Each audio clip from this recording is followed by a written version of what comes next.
Bab 741 untuk Asgard. Nama, bereinkarnasi dengan sistem terkuat penulis. Plus mematikan mengatur ulang. Morgan berdiri di atas panggung sambil memegang pedang seremonial di tangannya. Ayahnya, James, telah menugaskannya untuk menancapkan pedang di alas untuk mengaktifkan jembatan Bifrost, yang akan menghubungkan lantai Asgard ke lintasan dunia. James tidak meminta Morgan untuk menemaninya karena ia memiliki tugas yang lebih penting untuk putranya. Peran Morgan adalah untuk mentransfer kekuatan iman dari Menara Babilonia ke James, dan menjaga koneksi jembatan Bifrost. Morgan sangat mempercayai ayahnya, jadi ia tidak bertanya apapun dan hanya melakukan apa yang diperintahkan. Meskipun ia penasaran tentang apa yang terjadi, ia yakin bahwa begitu ayahnya kembali dari entah di mana, semua pertanyaan yang ia miliki saat ini akan terjawab. Kekuatan iman yang telah terkumpul di puncak tertinggi Menara Babilonia telah berubah menjadi bola cahaya kemasan, mirip dengan matahari kecil. 3 makhluk berdiri di sekitarnya dan perlahan-lahan menyalurkan kekuatan itu ke lantai ke-51. Pertempuran ini sangat penting bagi mereka, jadi mereka tidak menahan diri untuk mendukung para pahlawan yang menghadapi barisan depan kehancuran yang telah tiba di depan pintu mereka. Platform tempat Morgan berdiri bersinar dengan warna keemasan saat kekuatan iman diserap oleh pedang di tangannya. Beberapa saat kemudian, ratusan sinar cahaya melesat keluar dari Menara Babilonia, dan bergerak ke seluruh penjuru dunia Hestia. Untuk sesaat, seluruh dunia bermandikan cahaya keemasan, sebelum kembali ke keadaan normalnya. Tanda pisah tanda hubung. Kembali ke Void, tidak mungkin, kalian sudah mati, teriak Tremoher. Dia menolak untuk percaya bahwa musuh yang mereka takuti di masa lalu sekali lagi berdiri di depan mereka. Meskipun wajah itu tidak mereka kenal, kekuatan spiritual yang bisa dia rasakan dari lelaki tua itu tidak mungkin salah. James tidak langsung menjawab dan hanya mendesak kudanya yang perkasa untuk bergerak maju.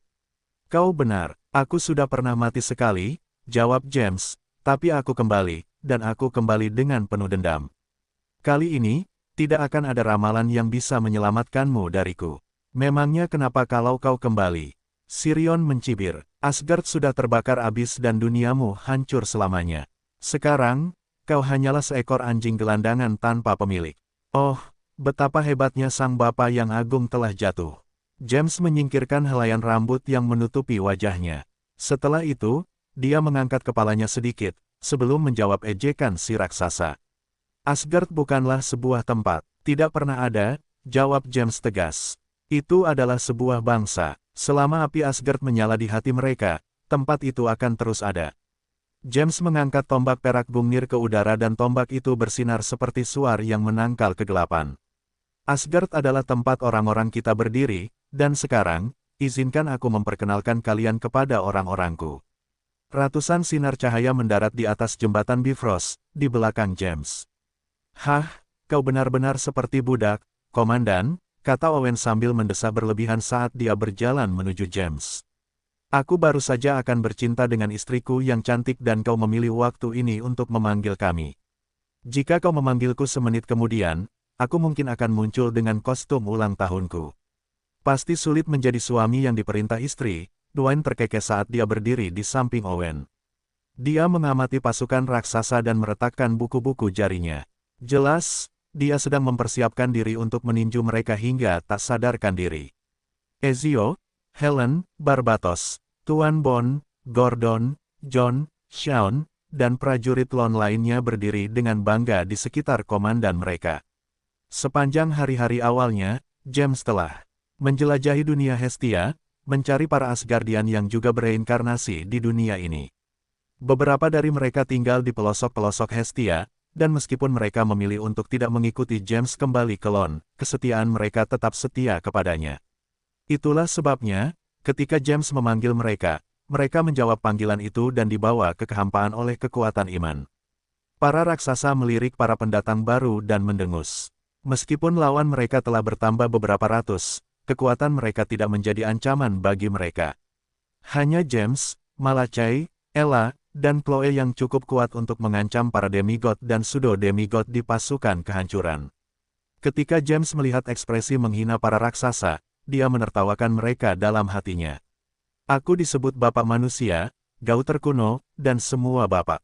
Aku bermata terang. Aku juga disebut Kepala Elang, dan Pengocok Perisai, James menyatakan dengan arogan. Akulah sang pengembara, dan akulah sang pemilih yang terbunuh. Akulah si jenggot abu-abu, si bertopeng, dan si pelaku kejahatan. Aku memiliki banyak nama seperti angin, banyak gelar seperti cara untuk mati. Dengan kekuatan dan wewenangku, dengan ini aku memberimu hak untuk membuka semua kekuatanmu. Para pahlawan Valhalla yang pemberani, sekali lagi aku memanggilmu untuk berdiri. Lepaskan belenggu yang mengikatmu dan lepaskan kekuatanmu yang sebenarnya. Tunjukkan kepada mereka kekuatan para Einherjar. Gungnir bersinar sekali lagi dan sinar cahayanya mengenai ratusan orang yang menjawab panggilan tuan mereka. Owen, yang berdiri di samping James, mulai bersinar. Ketika cahaya itu surut, seorang pria tampan yang tampaknya berusia pertengahan 20-an muncul di hadapan semua orang. Dia memiliki rambut pirang platina, dan mata yang sebiru langit yang cerah. Dia memancarkan kekuatan seorang penyihir yang telah menembus batas lingkaran ke-10. Dia tidak lain adalah Owen, sang Grand Archon of Life, dan wajahnya akan membuat semua wanita di dunia terpesona karena betapa tampannya dia. Pria tampan itu memiliki ekspresi tidak sabar di wajahnya saat dia menghadapi pasukan raksasa. Jelas, dia lebih tertarik bertarung 30 ronde dengan istrinya, daripada berurusan dengan para raksasa bau, yang datang tanpa diundang di wilayah baru mereka. Jika William ada di sana, dia pasti menolak untuk percaya bahwa pria tua mesum itu, yang telah mengajarinya semua teknik yang dia tahu tentang cara menyenangkan seorang wanita, adalah orang yang sama yang sekarang mengeluarkan kekuatan hidup dan karisma yang sangat kuat. Dwayne, biarawan botak, yang telah mengajarkan William pertempuran tanpa senjata, sekarang berdiri mengenakan baju zirah yang pernah dia kenakan saat dia masih menjadi Einherjar yang bertarung di bawah komando langsung Odin. Helen, yang selalu dipanggil William sebagai Bibi Helen, telah berubah menjadi seorang wanita muda cantik yang tampaknya berusia awal 20-an. Sayap putih tumbuh di belakang punggungnya dan di tangannya, dia membawa bendera yang memperlihatkan dua burung gagak yang sayapnya terbentang lebar, seolah-olah mereka akan terbang ke langit. Ini adalah bendera pasukan pribadi Odin yang mengikutinya ke medan perang. Helen adalah Valkyrie yang berada di bawah komando langsungnya. Dia juga pembawa bendera legiun mereka. Perannya adalah memastikan bahwa bendera Odin akan terlihat di medan perang, memberikan kekuatan kepada para prajurit yang berjuang demi 9 alam. Ratusan prajurit juga berubah menjadi bentuk mereka saat mereka berada di puncaknya. Sebuah kekuatan yang dahsyat menyapu medan perang pada saat itu, dan para raksasa akhirnya menyadari bahwa mereka telah meremehkan seberapa kuat para prajurit dunia yang mereka rencanakan untuk dihancurkan. Setiap anggota Legiun Odin memiliki pangkat Sein di puncaknya. Mereka sama kuatnya dengan William saat dia memasuki bentuk avatar heroiknya, dan mereka semua adalah veteran dalam pertempuran. Jika kekuatan semacam ini muncul di tempat manapun di benua tengah, itu pasti akan menjadi kekuatan yang tidak akan berani ditentang oleh siapapun secara terbuka. Tubuh James bermandikan cahaya, dan saat cahaya itu surut, lelaki tua itu, yang selalu mengenakan jubah, ditutupi baju besi emas. Ia juga mengenakan helm bertanduk emas, yang menyorot penutup mata hitam di wajahnya. Sang Bapak Agung kemudian mengarahkan Gungnir ke arah musuh-musuhnya, dan Sleipnir mengangkat kaki depannya sambil meringkik keras. Waktu untuk berbicara telah berakhir, sekarang saatnya untuk bertarung. Demi Asgard, James meraung sekuat tenaga. Itu adalah seruan perang yang sama yang ia teriakkan saat kiamat dunia menatap wajahnya. Itu adalah seruan perang yang sama yang ia teriakkan saat ia menatap musuh yang dinubuatkan yang akan merenggut nyawanya. Sang Bapa segala bangsa Asgard dan dewa dari semua Aesir sekali lagi mengenakan baju zirah dan senjata perangnya, seperti yang telah dilakukannya ribuan tahun yang lalu. James memimpin serangan di garis depan medan perang, demi kehormatan, dan demi hal-hal yang telah hilang darinya. Demi Asgard, ratusan prajurit berteriak serempak. Darah mereka mendidih di dalam tubuh mereka saat mereka menatap penuh kebencian pada para penyerbu yang telah menginjak-injak martabat dan kehormatan mereka di masa lalu. Bunuh! Teriak James saat Sleipnir menyerbu ke depan. Kuda yang megah itu meringkik saat kakinya membawanya maju. Helen melambaikan bendera Odin saat dia melayang di atas medan perang. Senyum sinis muncul di wajahnya saat dia memegang panji di tangannya erat-erat. Kali ini, mereka tidak akan goyah. Kali ini mereka akan menang. Bunuh! Ratusan prajurit menyerbu bersama James tanpa rasa takut. Amukan mereka sudah lama tertunda. Kini saatnya bagi mereka untuk melampiaskan amarah yang telah mereka simpan dalam hati selama ribuan tahun, terhadap para raksasa yang mengira bahwa mereka dapat menghancurkan dunia mereka sekali lagi, seperti yang telah mereka lakukan terhadap Asgard ribuan tahun yang lalu. Kakek memang pemberani, gumam Elliot sambil melirik James sekilas. Itu kakekku. Malaikat kesayangan William itu tidak bisa menahan senyum konyol yang muncul di wajahnya saat dia mengagumi kehebatan James. Fokus, Meredith mengingatkannya. Kita masih belum melihat target kita. Peringatan Meredith menenangkan kegembiraan Elliot saat dia sekali lagi menyipitkan matanya untuk mengamati sekelilingnya. Dalam pertempuran ini, dia dipaksa menggunakan 70% kekuatannya, sama seperti Chloe, dan telah berubah wujud menjadi seorang anak laki-laki. Petir menyambar-nyambar di sekujur tubuhnya saat dia terus mengumpulkan kekuatannya di tangan kanannya. Sejak dia dan Chloe muncul di medan perang, malaikat kesayangan itu telah menyalurkan kekuatannya untuk satu serangan berkekuatan penuh. Dia hanya bisa melancarkan serangan kuat ini sekali, dan dia akan sangat lemah setelahnya. Meski begitu, itu perlu karena ini adalah satu-satunya serangan yang dapat menembus pertahanan target mereka. Malachai mundur karena dia tahu James telah mengarahkan pandangannya pada Tremoher. Karena itu masalahnya, dia bertukar tempat dengan bawahannya, dan melawan Sirion. Arcane Spectral League, Diabolical Hell Knight, dan Grim Nightmare Revenant, bergabung dengan Amorian War Sovereigns dalam melawan Pseudo Demigods yang sekali lagi mulai menyerang Avalon. Owen, bawa Dwayne, Barbatos, Shaun, Gordon, John, Marcus dan setengah dari pasukan kita untuk memperkuat Avalon, perintah James.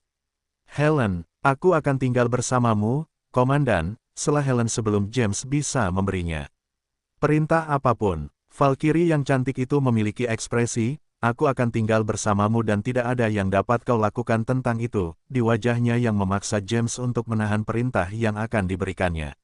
Baiklah, pastikan saja kau tidak menghalangi jalanku, jawab James. Kau tahu bagaimana aku bertarung, kan? Tentu saja, Komandan. Bagus. Sleipnir terbang ke langit saat James menyerang langsung ke arah Tremoher dengan seringai tak kenal takut. Demigod terkuat di antara para raksasa tidak mundur dan menghadapinya secara langsung. Dia mengayunkan kapak raksasanya dan kapak itu turun dengan berat beberapa gunung. Tremoher tahu bahwa dia tidak mampu menahan diri melawan lawan yang begitu kuat, jadi dia memutuskan untuk mengerahkan seluruh kemampuannya sejak awal. Odin tidak menghindari serangan itu, sebaliknya, dia menggunakan tangannya untuk meraih bilah kapak yang hanya berjarak 1 meter dari tubuhnya.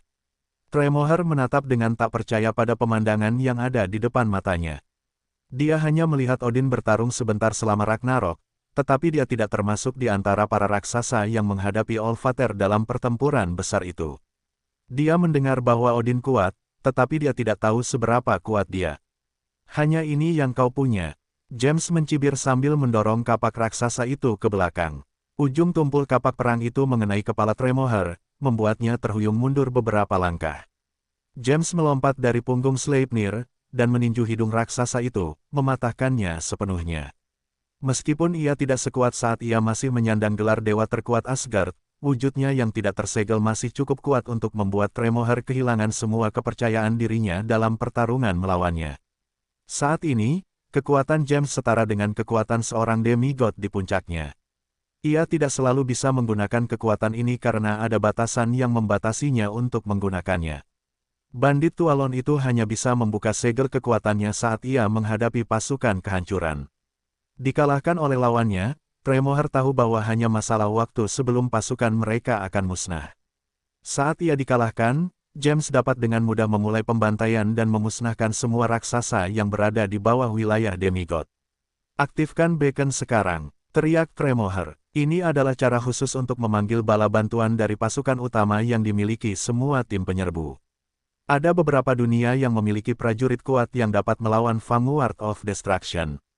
Ketika ini terjadi, pemimpin tim penyerbu akan mengirim sinyal ke pasukan utama mereka, yang pada gilirannya akan memobilisasi pasukan yang lebih kuat untuk menuju ke dunia tempat suar dinyalakan. Begitu suar dinyalakan, hanya butuh waktu 1 atau 2 minggu sebelum pasukan besar, yang jumlahnya mencapai jutaan, akan tiba. Ini adalah kekuatan utama Harbingers of Destruction. Pasukan ini dipimpin oleh seorang dewa, dan di bawahnya ada ribuan demigod dan pseudo-demigod. Sebagian besar pasukan terdiri dari troll dan raksasa tingkat milenium dan segudang yang jumlahnya telah bertambah banyak seiring berjalannya waktu.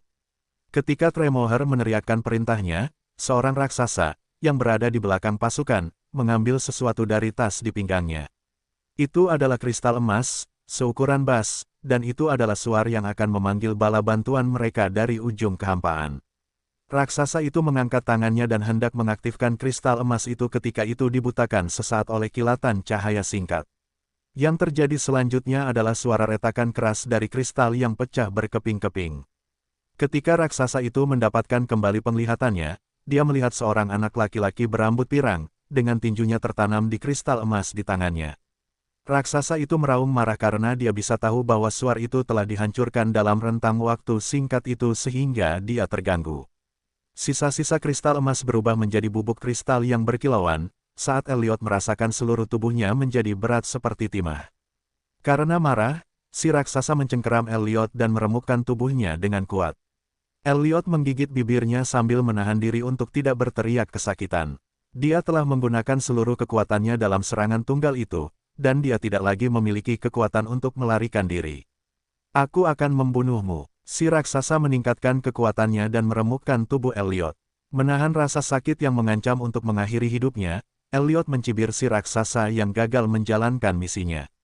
Dasar becanda, kata Elliot sambil menarik napas kesakitan. Aku terlalu hebat untuk mati. Si raksasa meraung marah sambil mengencangkan cengkeramannya, meremukkan tubuh Elliot sepenuhnya. Si malaikat familiar menggumamkan beberapa patah kata sebelum tubuhnya hancur menjadi hujan cahaya.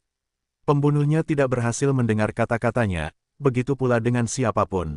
Hanya angin, yang bertiup lembut melintasi medan perang, yang membawa kata-katanya kepada orang yang seharusnya mendengarnya. Kata-kata itu adalah, aku akan menyerahkan sisanya padamu, Chloe. Chloe sibuk bertarung melawan Arasnir, tetapi dia masih merasakan kematian Elliot dari jauh.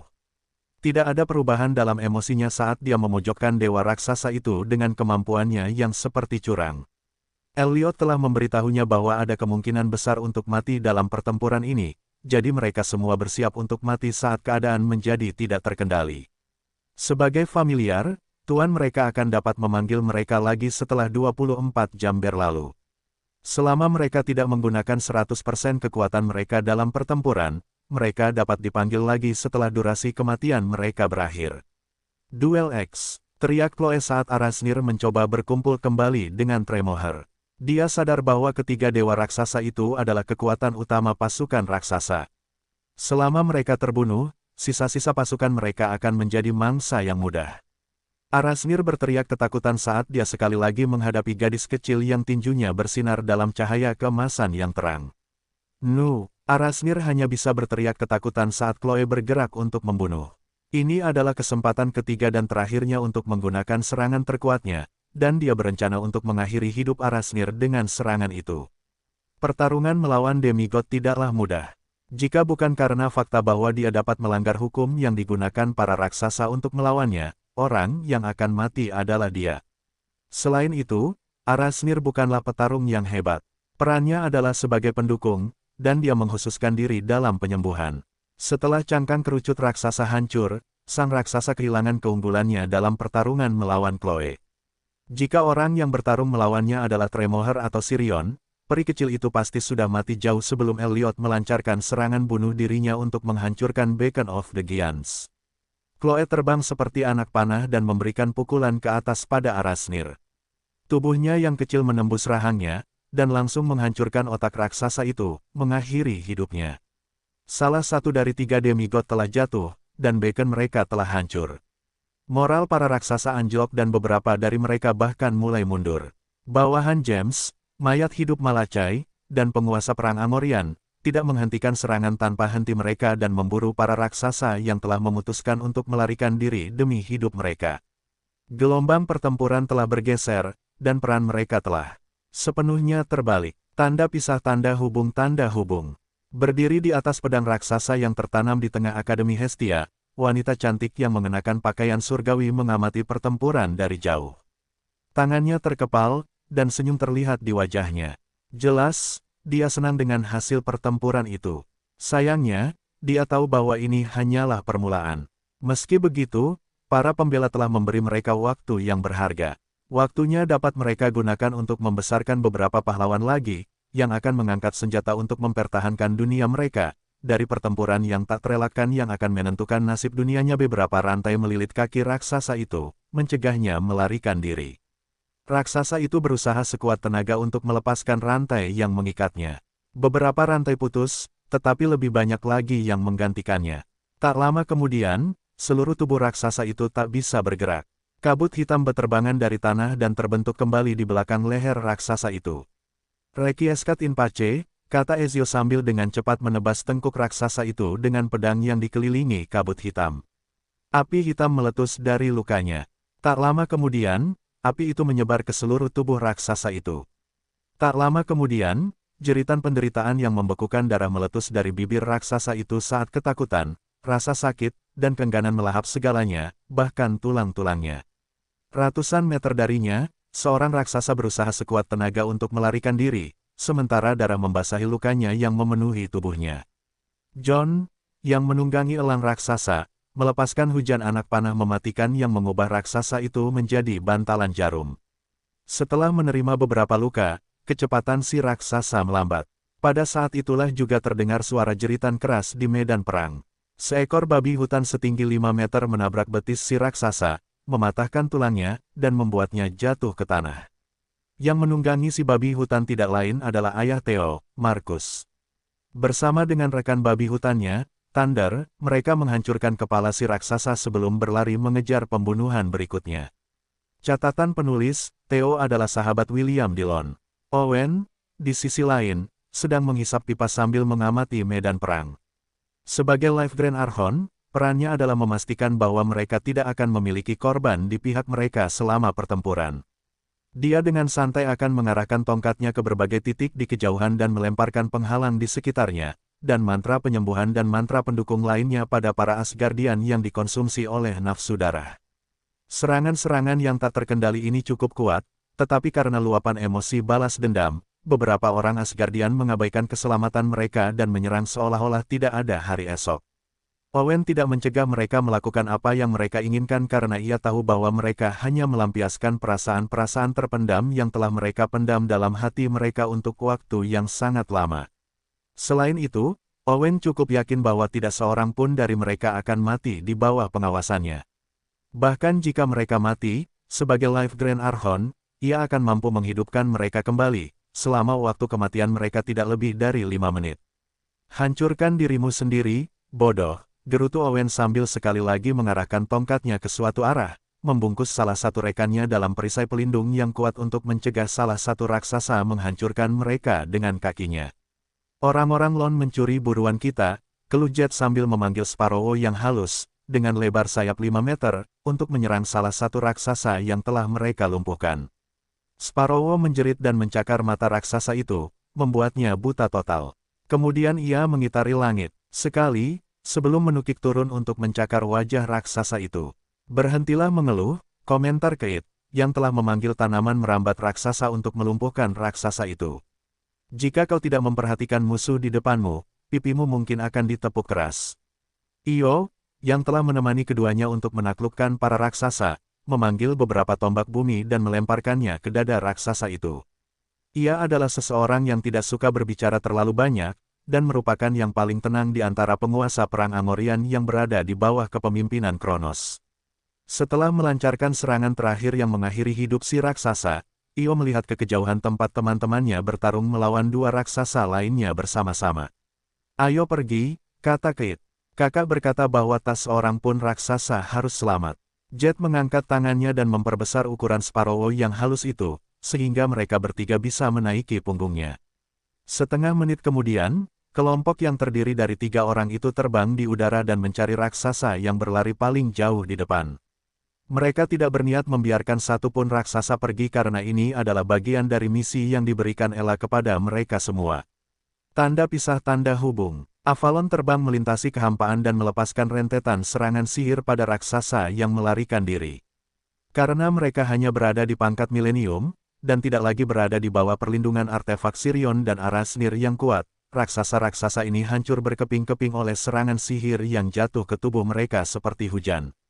Chloe terengah-engah saat dia keluar dari kepala Arasnir yang berdarah. Seluruh tubuhnya telah basah kuyup dengan darah dan cairan otak, tetapi dia tidak terlalu memperhatikannya. Tepat saat dia akan sepenuhnya mengekstraksi dirinya sendiri, bola api turun ke atasnya dan mengubah tubuhnya menjadi partikel cahaya. Salah satu kapten pasukan raksasa datang untuk mendukung Arasnir, tetapi sudah terlambat ketika dia tiba. Meski begitu, dia tetap memutuskan untuk mengakhiri hidup gadis kecil yang telah membunuh atasannya. Kapten tahu bahwa mereka telah kalah, dan dia telah menjadikan misinya untuk melenyapkan sebanyak mungkin prajurit di pihak musuh.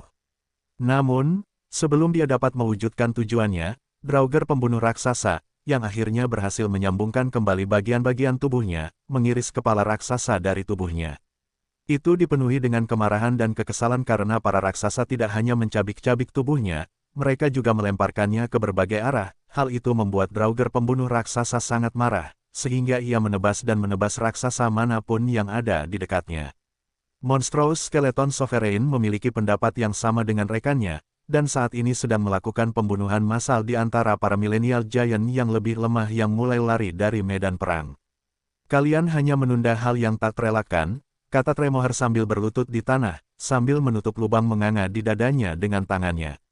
Kalian mungkin menang hari ini, tetapi kalian tidak dapat menghentikan kami. Kalian dan para dewa Aesir telah gagal saat itu. Apakah kalian benar-benar berpikir perlawanan kalian yang menyedihkan sudah cukup untuk menghentikan pasukan utama membakar dunia ini?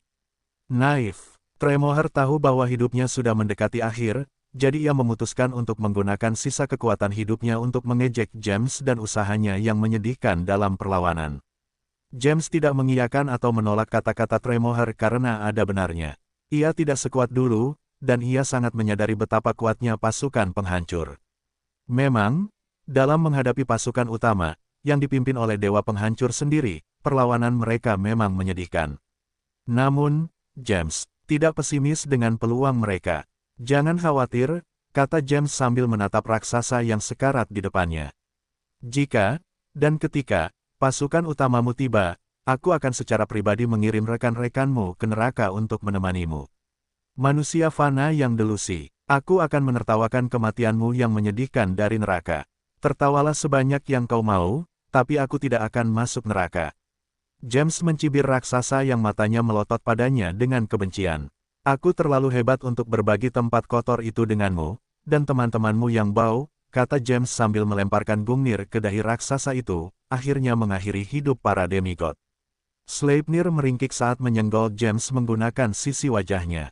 Aku tahu, jawab James sambil menepuk kepala kuda itu. Kami tidak akan membiarkan satupun dari mereka melarikan diri. Sleipnir meringkik saat James menaiki punggungnya. Keduanya kemudian berlari melintasi kehampaan untuk memburu para raksasa yang berlari menyelamatkan diri. Malachai juga telah mengakhiri hidup Sirion, dan pasukan mayat hidupnya saat ini sedang membersihkan medan perang bersama pasukan James. Di atas benteng Avalon, rambut Ella yang panjang dan berwarna biru muda berkibar tertiup angin. Kita membeli sedikit waktu, pikir Ella sambil melemparkan sepeda es raksasa ke raksasa yang melarikan diri. Sepeda es itu menembus punggung raksasa itu, langsung mengubahnya menjadi balok es raksasa. Ella kemudian menjentikkan jarinya dan es itu hancur berkeping-keping. Jumlah para raksasa berkurang setiap menit. Hanya masalah waktu sebelum mereka semua benar-benar disingkirkan, tetapi Ella tidak mau mengambil risiko apapun dan memperhatikan sekeliling dengan saksama. Insiden dengan beacon milik Giant telah mengajarkan mereka pelajaran yang sangat penting. Mereka mungkin memenangkan pertempuran, tetapi mereka pasti akan kalah dalam perang jika beacon berhasil diaktifkan. Untungnya, Elliot telah menghancurkannya dengan mengorbankan nyawanya, mencegah Giant memanggil bala bantuan dari pasukan utama mereka. James juga tidak tinggal diam. Gungnir meraup nyawa setiap Giant yang menjadi incaran Olvater. Dengan ketepatan supernaturalnya, dan kekuatan James yang luar biasa, itu mirip dengan railgun yang menembus kepala Giant seperti peluru yang menembus semangka dengan mudah. Beberapa Giant mati tanpa mengetahui bagaimana mereka mati. Begitulah mematikannya Gungnir di tangan James, yang kekuatannya telah mencapai puncak demigod. Ketika Giant terakhir mati di tangan Malachai, James, bersama dengan para prajurit Asgard, pergi ke Avalon untuk berdiskusi dengan Dracoli. Ella, di sisi lain, kembali ke pegunungan Kirintor bersama dengan bangsalnya. Keberadaannya adalah masalah yang sensitif, dan dia tidak ingin orang lain mengetahui siapa dirinya.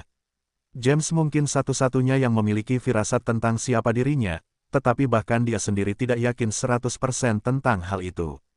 Untuk mencegah si tua itu membenarkan tebakannya, Ella memutuskan bahwa lebih baik pergi sesegera mungkin. Dia telah melakukan bagiannya untuk memberi William, dan kawanannya, sedikit lebih banyak waktu untuk berkembang. Ibu angkat half-elf itu yakin bahwa James akan mampu menangani semuanya bahkan jika dia tidak ada. Kurasa sudah waktunya aku pergi ke benua tengah, renung Ella. Aku sangat merindukan Will di sebuah lahan terbuka di dalam hutan dekat ibu kota Orion. Pakaian Rebecca basah oleh keringat saat ia berlutut di tengah lingkaran sihir. Ia telah menjaga aliran energi itu agar portal yang terhubung ke kehampaan tidak tertutup. Ini membutuhkan konsentrasi dan kekuatan sihir yang sangat besar, yang dimiliki Rebecca. Tiba-tiba, seekor burung biru muncul di depannya. Itu tidak lain adalah Meredith, yang telah kembali dari medan perang. Setelah para raksasa dikalahkan, burung itu menyelinap keluar dari pertempuran tanpa terdeteksi, dan kembali ke tempat Rebecca berada. Di mana Elliot dan Chloe? Rebecca bertanya sambil menatap penjaga pegunungan Savaden dengan kelelahan. Meninggal, jawab Meredith. Kau bisa menutup portal itu sekarang.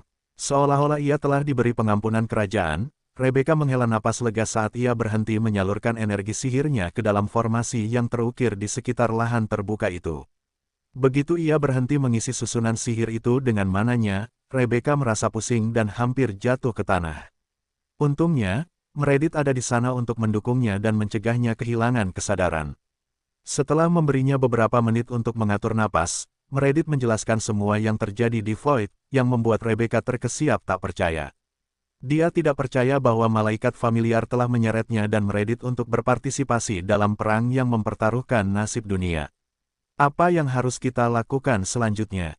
Tanya Rebecca. Karena pertempuran telah berakhir, dan Elliot telah meninggal, dia tidak yakin tentang bagaimana melanjutkannya. Meredith melirik ke arah Akademi Hestia sebelum mengalihkan pandangannya kembali ke Rebecca. Ayo kembali ke Sekte Misti, jawab Meredith. Aku akan memberitahu mereka tentang apa yang terjadi di sini, sehingga mereka juga dapat membuat persiapan yang diperlukan. Rebecca mengerutkan kening, persiapan untuk apa? Bukankah ini sudah berakhir? Meredith terkekeh sebelum menggelengkan kepalanya. Sudah berakhir, Meredith mendesah. Setelah melihat pertempuran di Void, ia tahu bahwa masa depan akan dipenuhi dengan kesulitan. Tidak Rebecca, ini belum berakhir. Ayo, mari kita kembali. Apakah sudah waktunya bagi Mystisek untuk bersiap berperang? Tanda pisah tanda hubung tanda hubung. William mencengkeram dadanya dengan tangan kanannya saat ia merasakan kematian Elliot.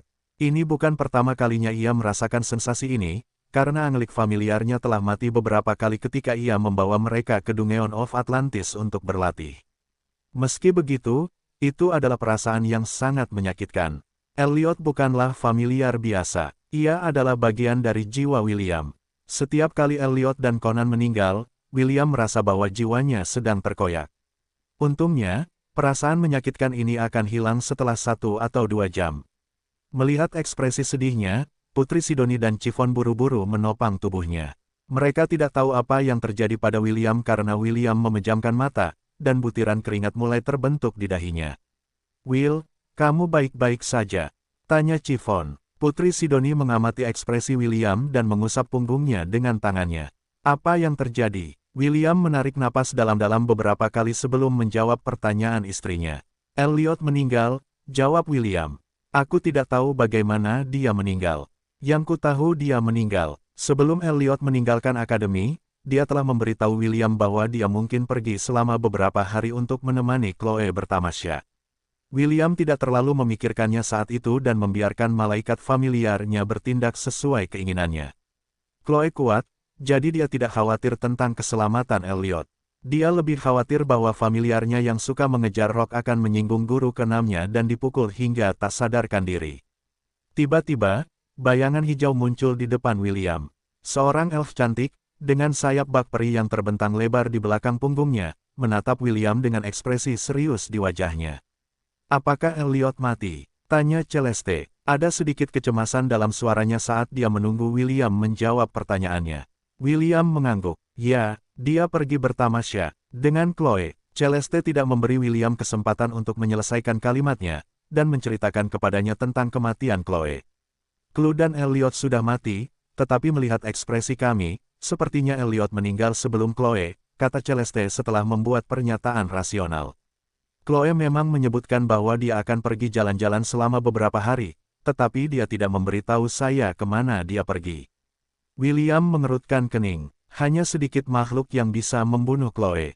Siapapun yang membunuh mereka berdua pastilah seseorang yang sangat kuat.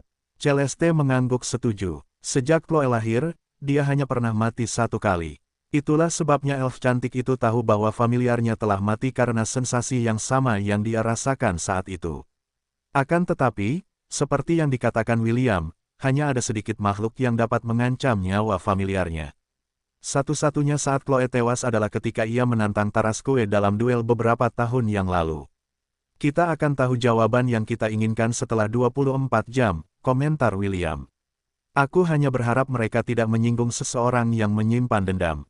Kembaran Chloe, Claire, telah membatalkan penyatuannya dengan Celeste dan mendarat di bahu elf yang cantik itu. Siapapun yang membunuh saudariku akan membayarnya dengan nyawa mereka, kata Claire dengan suara yang dipenuhi dengan niat membunuh. Familiar yang murung itu hanya peduli pada dua orang di dunia ini, dan mereka adalah Celeste dan saudara kembarnya, Chloe. Jangan khawatir, Celeste membujuk peri kecil yang tubuhnya menggigil karena marah. Kita akan sampai ke dasar masalah ini besok. Untuk saat ini, yang bisa kita lakukan hanyalah menunggu. Tatapan William dan Celeste bertemu dan sebuah kesadaran tiba-tiba muncul di wajah mereka. Keduanya menatap langit pada saat yang sama, dan memperluas indera mereka. Suara gemuruh, dan kilatan cahaya di langit tidak sejelas sebelumnya. Seperti hujan yang akan segera berakhir, hanya gerimis samar yang tersisa. Jelas, pertempuran yang sedang berlangsung di langit hampir berakhir, namun, tidak ada yang tahu pihak mana yang menang.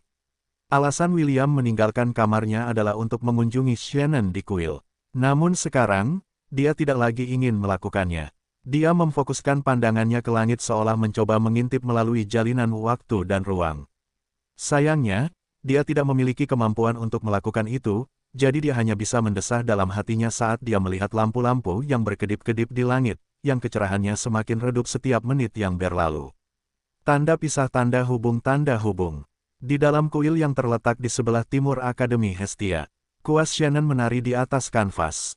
Meskipun tatapannya terkunci pada kanvas di depannya, dia tidak melihat ciptaannya, tetapi pada sesuatu yang lain sama sekali.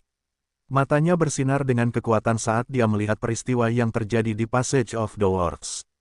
Dia melihat ketidakkegoisan Malachai, keanggunan Ella, tindakan balas dendam James, serta partisipasi Elliot dan Chloe dalam perang.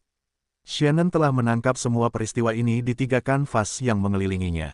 Kanvas pertama adalah awal perang, yang kedua adalah klimaks, dan yang ketiga adalah akhir. Saat ini, dia melukis akhir perang. Kuasnya bergerak secara otomatis seperti memiliki kehidupannya sendiri. Shannon mendesah, saat dia membuat sapuan terakhir pada mahakaryanya. Dia terengah-engah karena kegembiraan dan adrenalin yang meluap-luap di tubuhnya menghilang. Wajahnya memerah saat dia bermandikan cahaya sisa pertempuran yang baru saja berakhir. Indah, kata Shannon sambil mengatur napasnya. Indah sekali. Jarinya dengan lembut membelai gambar Malachai, Ella, James, Elliot, dan Chloe di kanvas. Seolah-olah dia mencoba menyentuh idola favoritnya. Sangat disayangkan dunia tidak akan kiamat hari ini, gumam Shannon. Saya berharap begitu. Dengan begitu, semua penderitaan saya juga akan berakhir. Wanita muda yang mengenakan pakaian seorang gadis kuil itu melirik ketiga lukisannya untuk terakhir kalinya. Setelah menanamkan gambar-gambar mereka dalam ingatannya, dia melambaikan tangannya dan ketiga lukisan itu bermandikan api ungu. Bau cat terbakar menyebar ke seluruh ruangan, tetapi Shannon tidak peduli. Jelas, ini bukan pertama kalinya hal ini terjadi dan dia sudah terbiasa dengan hal itu. Tiba-tiba, jendela kamarnya terbuka, dan angin segar bertiup melewati tubuhnya. Setengah menit kemudian, bau terbakar itu hilang, dan digantikan oleh wewangian yang dapat menenangkan pikiran orang-orang yang menciumnya. Wanita yang mengenakan jubah surgawi muncul di belakang Shannon dan menepuk kepalanya. Shannon mendesah senang, dan dia bahkan menyandarkan punggungnya ke wanita di belakangnya, seperti anak manja yang ingin dimanja. Apakah tamuku masih akan datang hari ini? Tanya Shannon dengan mengantuk. Aku tidak ingin bertemu siapapun hari ini. Aku lelah dan ingin tidur. Baiklah, aku akan memberitahu para penjaga untuk tidak membiarkan siapapun masuk hari ini, jawab wanita itu sambil membantu Shannon untuk berdiri. Shannon tidak menjawab karena dia sudah tertidur lelap. Sangat melelahkan baginya untuk menggunakan kekuatannya, tetapi dia tetap melakukannya karena dia ingin melihat hasil pertempuran itu. Dia seperti salah satu dari orang-orang yang berhemat dan menabung sehingga mereka hampir tidak mampu membeli tiket film untuk sebuah film yang mereka tahu hanya akan mereka dapatkan kesempatan untuk menontonnya sekali seumur hidup. Wanita cantik yang menggendong gadis kuil muda itu mendesah. Dia kemudian menggendong Shannon yang sedang tidur kembali ke kamarnya, dan membaringkannya di tempat tidur sehingga dia bisa beristirahat dengan baik. Hari ini adalah hari yang akan diingat oleh banyak orang sebagai hari di mana pertempuran terjadi di surga, kata wanita cantik itu dengan lembut.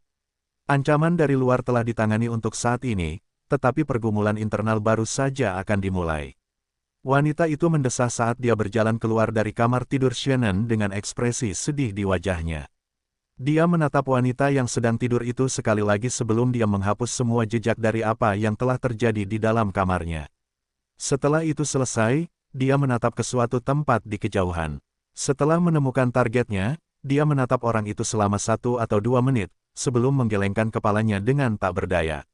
Pangeran yang menyedihkan yang tidak melakukan kesalahan apapun, takdirmu telah ditetapkan sejak hari kau dilahirkan, wanita cantik itu bergumam saat tubuhnya perlahan berubah menjadi partikel cahaya.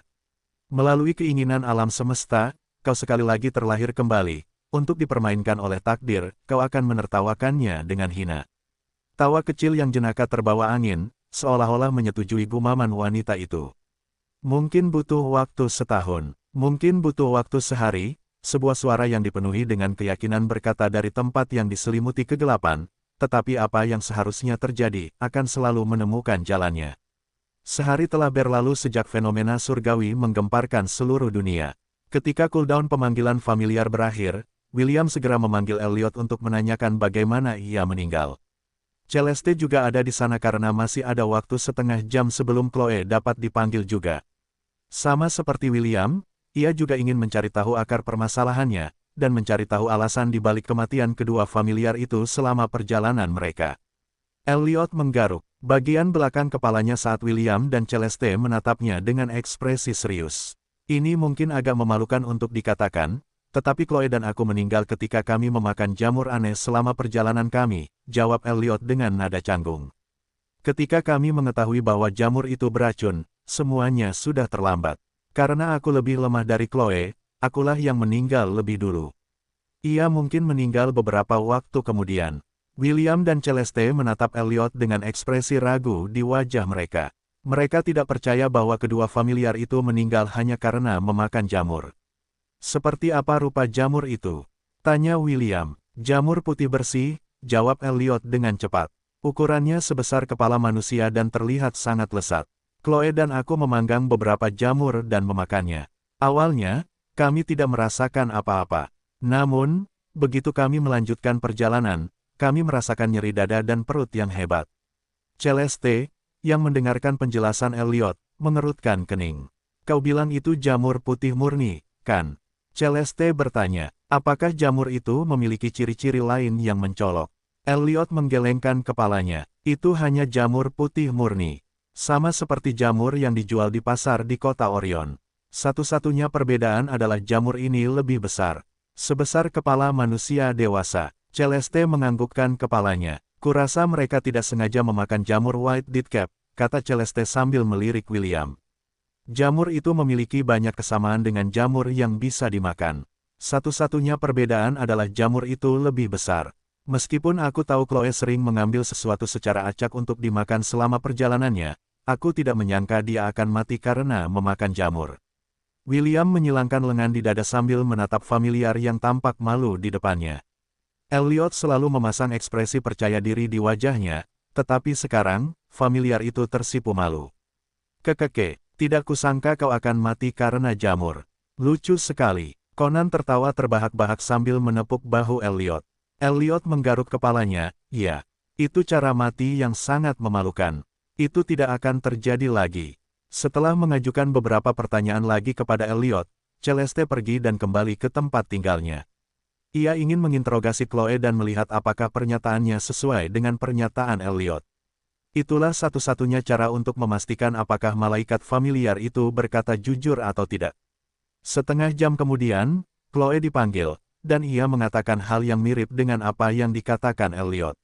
Setelah ini, William dan Celeste memperingatkan kedua familiar itu untuk tidak memakan makanan sembarangan lagi saat mereka pergi bertamasya.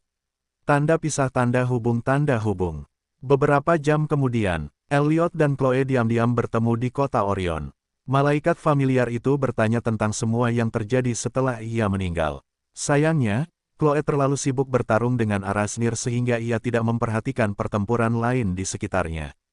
Kurasa karena tidak terjadi apa-apa, mereka berhasil melenyapkan semua raksasa, kata Elliot sambil mengusap dagunya. Apakah mereka akan kembali? Tanya Chloe. Meskipun ia suka bertarung, ini adalah salah satu kesempatan langka di mana ia berharap tidak harus bertarung dengan dewa raksasa lagi. Elliot menganggukkan kepalanya dengan yakin, tetapi dia juga mengatakan bahwa dia tidak tahu kapan mereka akan kembali. Yang bisa dia katakan kepada Chloe adalah bahwa mereka setidaknya akan memiliki 1 atau 2 tahun kedamaian. Kurasa kita harus memberitahu Celeste tentang ini, komentar Chloe setelah beberapa saat. Dia bisa memperingatkan kepala sekolah tentang hal itu, dan Biron tua itu bisa membuat persiapan untuk kembalinya para raksasa. Elliot tersenyum, tidak perlu. Bagimu untuk melakukan itu, aku yakin bahwa kepala sekolah juga menyadari ancaman penjajah yang datang ke dunia kita.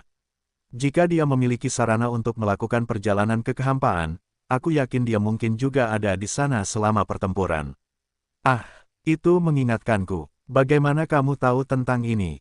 Juga, mengapa kita bisa pergi ke kehampaan? Aku punya kekuatan clairvoyance. Selain itu, tidak semua orang bisa bepergian ke kehampaan. Diperlukan artefak atau kekuatan magis yang sangat kuat untuk memasuki Passage of the Worlds. Alasan mengapa aku, dan Meredith bisa pergi ke sana adalah karena tubuh kita terbuat dari energi magis. Dengan frekuensi yang tepat, kita bisa muncul di Void selama kita punya jangkar yang mendukung kita di dunia ini. Elliot tahu bahwa Chloe butuh penjelasan, jadi dia menjawabnya dengan kemampuan terbaiknya. Jadi, gadis itu, Rebecca, menjadi titik jangkar kita, benar? Chloe bertanya. Elliot menganggukkan kepalanya. Dia harus menjaga koneksi tetap terbuka sehingga, bahkan jika kita mati, esensi kita akan kembali ke Hestia. Jika tidak ada koneksi antara dunia ini dan kehampaan, energi magis kita mungkin akan tertahan di sana dan master kita tidak akan bisa memanggil kita lagi. Begitu, jadi, itu sebabnya. Sekarang aku mengerti. Apakah kamu benar-benar mengerti? Tidak, tapi, tidak apa-apa, jawab Chloe sambil tersenyum. Bukankah kita menang? Selama kita menang, tidak ada yang penting. Ah, aku hampir lupa, apa yang dilakukan kakek Will di sana juga. Aku melihatnya di Misty Sect. Elliot menggaruk kepalanya saat mulai menjelaskan bagaimana James muncul di Passage of the Worlds. Apakah kau ingat jembatan bercahaya pelangi yang kau hancurkan di Asgard? Elliot bertanya. Chloe memiringkan kepalanya dengan bingung. Apakah kau berbicara tentang jembatan beranggaran rendah yang runtuh hanya karena satu pukulan? Wajah Elliot berkedut karena Chloe adalah satu-satunya yang akan mengatakan bahwa jembatan Bifrost adalah jembatan beranggaran rendah. Namun, agar tidak memperumit keadaan, ia memutuskan untuk ikut serta dan menganggukkan kepalanya. Jembatan Bifrost dapat memungkinkan seseorang untuk bepergian kemana saja, selama kakek James menghendakinya, jelas Elliot. Anggap saja itu sebagai gerbang teleportasi yang dapat ia gunakan untuk menjelajahi dunia, kapan saja, di mana saja. Apa, jembatan itu sebagus itu? Aku seharusnya membawanya kembali ke akademi bersamaku. Ingatkan aku nanti untuk memberitahu William agar melarangmu dari lantai Asgard. Kau seharusnya benar-benar mengekang hobimu untuk menghancurkan hal-hal yang menarik perhatianmu. Sementara kedua familiar itu mengobrol santai, sebuah kapal peri berlabuh di pelabuhan kota Orion. Jadi, itu Akademi Hestia, kata Putri Eowyn sambil menatap akademi terapung besar di kejauhan. Pearl sudah berada di dermaga dan telah menunggu selama 1 jam hingga sang putri tiba. Tugasnya adalah menjadi pengawal putri peri saat dia belajar di akademi untuk mempelajari lebih lanjut tentang sifat manusia. Blade Master terakhir yang masih hidup dan beberapa pelayan putri, yang melindunginya di benua selatan, telah melaporkan semua yang telah terjadi kepada raja mereka. Setelah mendengar cerita mereka, Raja Peri memutuskan untuk membiarkan putrinya belajar di Akademi Hestia yang bergengsi, untuk menyembuhkan kenaifannya tentang cara kerja dunia manusia. Ia berharap bahwa setelah menghabiskan lebih banyak waktu di dunia manusia, sang putri akan mampu lebih memahami dunia manusia yang kompleks. Tanda pisah tanda hubung. Di sebuah penginapan di dalam kota Orion. Sayang, kau luar biasa tadi malam, seorang wanita cantik, dengan rambut pirang dan mata hijau, berkata sebelum ia mencium pipi Owen. Aku tahu, jawab Owen sambil membalas ciuman. Istrinya, Ayla pasti sudah di akademi sekarang. Haruskah kita kembali ke Lon, atau haruskah kita pergi ke Menara Babilonia? Ya, Ayla berhasil mendaftar di akademi kemarin. Ia juga telah pindah ke asrama putri, kata si cantik pirang itu sambil menatap suaminya dengan tatapan penuh kasih sayang. Mengenai apakah kita harus kembali ke Lon atau pergi ke Menara Babilonia, tempat manapun baik, asalkan kamu ada di sana. Dia telah terpikat oleh Owen bertahun-tahun yang lalu ketika dia menyelamatkannya dari para bandit. Keluarganya memiliki garis keturunan khusus yang mampu melihat melampaui penampilan orang-orang, jadi meskipun Owen tampak tua di luar, dia mampu melihat pemuda tampan itu sebagaimana adanya. Dia telah jatuh cinta pada pandangan pertama padanya, dan memutuskan untuk menjadi istrinya, yang mengejutkan semua orang tua di Lon, termasuk James yang merupakan pengikut Owen saat itu. Pemuda tampan dengan rambut pirang platina itu memeluk istrinya, Sarah, dan menariknya mendekat. Tepat setelah pertempuran berakhir, dia kembali ke jembatan Bifrost sendirian, untuk menghabiskan waktu bersama istrinya. Setiap tahun, mereka akan berbulan madu dengan bepergian jauh dari Lon selama 1 atau 2 bulan. Kali ini, Owen memutuskan untuk membawa muridnya, Putri Ayla, putri ketiga dinasti Zelan, ke benua tengah bersama mereka untuk mendapatkan sedikit pengalaman. Perhentian pertama mereka adalah Menara Babilonia tempat William dan James melakukan perjalanan sebelumnya. Ketika saudara laki-laki Putri Ayla, putra mahkota Alaric, mendengar bahwa saudara perempuannya akan pergi ke benua tengah, ia segera memberinya misi, yaitu menjadi salah satu kekasih William. Putri yang berpenampilan bak bidadari itu hampir mati karena malu setelah membaca surat dari kakaknya. Akan tetapi, Alaric telah menunjukkan bahwa William adalah juru selamat dan dermawan dinasti mereka, jadi wajar saja jika salah satu anggota keluarga kerajaan menjalin ikatan yang lebih kuat melalui pernikahan. Sama seperti Kekaisaran Kraetor, dinasti Zelan juga memiliki budaya dan tradisinya sendiri. Para putri telah diajarkan sejak usia dini bahwa keberadaan mereka adalah untuk melindungi kepentingan keluarga kerajaan, jadi mereka semua siap digunakan sebagai alat untuk pernikahan demi memperluas pengaruh dinasti Zelan. Inilah sebabnya mengapa Putri Ayla tidak punya pilihan ketika ia dibawa ke pegunungan Kirintor untuk dinikahkan dengan putra kedua kepala suku, Conal. Meskipun Putri Ayla merasa malu dengan misi yang diberikan kepadanya, ia memiliki kesan yang sangat baik terhadap William. William pernah menyelamatkannya di pegunungan Kirintor, dan juga pernah berada di sana untuk membantu melawan para elf selama perang di benua selatan. Dalam kehidupan Putri Ayla, William adalah seorang pahlawan. Remaja berambut merah itu mungkin bukan seorang pangeran, tetapi dia adalah kandidat yang paling dicari oleh semua putri di dunia Hestia. Dia akan berbohong jika dia mengatakan bahwa dia tidak memiliki perasaan apapun terhadap half-elf yang telah menjadi pengunjung tetap dalam mimpi termanisnya. Putri Ayla tidak menyembunyikan apapun dari Owen dan memberitahunya tentang rencana keluarga kerajaan Zelan. Owen tidak terlalu terkejut dengan kepindahan keluarga kerajaan itu karena dia pernah menjadi warga dinasti Zelan. Meskipun dia tidak tahu apakah muridnya yang pemalu itu punya kesempatan untuk mendapatkan hati William, sebagai gurunya, Owen memutuskan untuk mendukung keputusannya. Aku tidak tahu apakah kamu beruntung atau tidak, Will, pikir Owen sambil memeluk istri tercintanya. Dicintai banyak wanita itu bagus, tapi kurasa staminamu tidak akan bertahan lama. Untungnya, muridku adalah penyembuh yang kuat. Menikahinya pasti akan membantumu, dan Will kecil. Mencapai performa puncakmu setiap malam. Owen mendesah sambil memeluk istrinya dengan penuh perlindungan. Kurasa aku harus menulis surat kepada Will dan menyuruhnya untuk menjaga Ayla dengan baik. Mengenai perjodohan mereka, aku akan pergi ke Menara Babilonia dan membiarkan James menangani sisanya.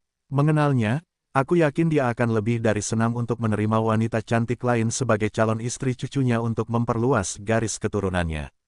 Dia tidak punya keraguan tentang karakter William. Faktanya, Owen akan kesulitan untuk menemukan seseorang yang lebih layak menjadi muridnya selain William. Satu-satunya keluhannya adalah si tua bangka, James, pasti akan tertawa terbahak-bahak setelah mengetahui murid kesayangan Owen telah jatuh ke tangan si half-elf. William menatap tak percaya pada 3 wanita cantik yang berdiri di depan kelas mereka. Dia mengenal ketiganya dan, kecuali Pearl, William terkejut dengan 2 wanita lain yang hadir di dalam kelasnya. Dunia ini sungguh sempit, pikir William saat matanya beralih ke 3 wanita cantik di depannya. Dia mengenal ketiganya, tetapi hanya Putri Ayla dan dia yang berhubungan baik. Half-elf itu juga mengagumi bagaimana sang putri bertarung bersama kakaknya, putra mahkota Alaric, selama pertempuran di benua selatan. Hanya ada sedikit tabib di medan perang, dan wajah sang putri adalah pemandangan umum di tempat-tempat orang-orang yang terluka berkumpul. Karena itu, William memiliki kesan yang sangat baik tentangnya. Sedangkan untuk Putri Eowyn dan Pearl, half-elf itu tidak terlalu tertarik pada mereka berdua. Baginya, para elf adalah masalah. Menurutnya, satu-satunya elf yang baik adalah ibunya, Arwen, dan mantan teman sekamarnya, Kenneth. Semua orang adalah orang asing, dan William tidak peduli dengan apa yang mereka lakukan dalam hidup mereka. Hari ini adalah hari keberuntungan kalian semua, terutama anak laki-laki, kata Profesor Garen sambil tersenyum. Komentarnya disambut dengan sorak-sorai dan tepuk tangan oleh anak laki-laki yang menatap ketiga gadis cantik itu dengan tatapan penuh cinta. 2 gadis cantik elf, sangat jarang melihat mereka di akademi ini. Kurasa aku sedang jatuh cinta. Aku juga, aku, 3, bro, kau jatuh cinta pada setiap gadis cantik yang kau lihat. Apa kau lupa bahwa kau masih berwajah sarden? Kelas menjadi sangat bersemangat, tetapi Profesor Garen berhasil menenangkan mereka sebelum mereka lepas kendali. Baiklah, bisakah kalian memperkenalkan diri kepada kelas? Profesor Garen tersenyum sambil memberi isyarat. Aku yakin mereka semua sangat ingin tahu nama kalian. Putri Eowyn melangkah maju dan membungkuk. Eowyn Elberet Niena. Tolong, panggil saja aku Eowyn. Senang bertemu dengan kalian semua. Peri cantik itu tidak ingin yang lain tahu bahwa dia adalah seorang putri peri. Meskipun dia tidak keberatan memperkenalkan dirinya seperti itu, dia merasa bahwa akan lebih baik jika yang lain tidak memperlakukannya sebagai bangsawan. Dengan begitu, dia akan bisa mengenal mereka lebih baik dan berbicara dengan mereka sebagai orang yang setara. Setelah memperkenalkan dirinya, dia mundur selangkah dan membiarkan Pearl memperkenalkan dirinya juga. Pearl McLean, kata Pearl. Panggil aku, Pearl. Dia mundur selangkah tanpa berkata apa-apa lagi dan berdiri di samping sang putri yang ditugaskan untuk dijaganya dengan nyawanya. Putri Ayla menarik napas dalam-dalam dan melangkah maju. Namaku Ayla Solzelan, kata Putri Ayla. Aku akan sangat senang jika kalian semua memanggilku Ayla. Anak-anak laki-laki bertepuk tangan, dan beberapa dari mereka bahkan bersiul setelah ketiga gadis itu memperkenalkan diri. Orang-orang suka melihat gadis-gadis cantik, bahkan para wanita di kelas itu pun tidak terkecuali. Peri adalah ras yang eksotis dan dikenal karena kecantikannya. Namun, wajah malaikat Putri Ayla tampak begitu murni dan polos sehingga anak-anak laki-laki tidak dapat menahan diri untuk tidak menatapnya seolah-olah dia adalah seseorang yang harus mereka lindungi apapun yang terjadi. Ketika William tiba di kelas, dia terkejut melihat beberapa meja dan kursi lagi telah diletakkan di belakang meja dan kursi mereka sendiri. Sekarang, dia mengerti tujuan mereka. Ketiga siswa baru itu duduk di belakang kelompok William, yang tidak mengejutkan bagi half-elf. Dia bahkan berpikir bahwa pengaturan ini cukup aneh dan percaya bahwa kepala sekolah akademi, Byron, memiliki peran untuk dimainkan dalam hal ini. Tetap saja, tidak ada yang bisa dia lakukan tentang hal itu. Dia hanya bisa mendesah dalam hatinya karena dia merasa bahwa kepala sekolah menargetkannya secara khusus, setelah mereka berhadapan di Pulau Antilia. Ia menoleh, tepat pada saat Putri Ayla menatapnya. Kedua tatapan mereka bertemu dan Putri Malaikat itu segera mengalihkan pandangannya karena malu. Sedetik kemudian, rona kemerahan merayap naik dari pangkal lehernya, hingga ke ujung telinganya.